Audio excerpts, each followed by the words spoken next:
This house has like 25,000 square feet. It's 20 bedrooms. Wait, this was built in the 1900s, wasn't it? Ari.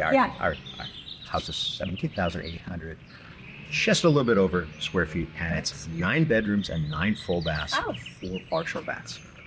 It's incredible. But And it was built 20 years ago. yes. They just gave it so much character. They brought in craftsmen. They brought in beautiful stuff. That's why you think it's from back then. But it's a gorgeous house. It's a gorgeous house. And all joking aside, I have to say, one of the things is we're matchmakers for our clients.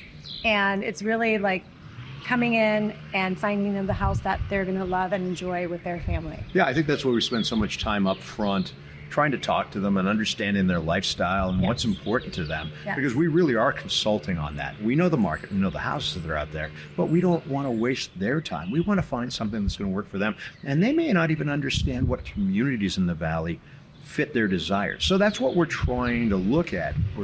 We're consultants. We are. And matchmakers. And I have to tell you, I'm sure you've done this a long time also, is that there are times now I can walk into a house and I know it's my client's perfect house. And it doesn't matter if it's 22 or 9 bedrooms, right? Right. Yeah. They're from Adam. It just fits. It just fits.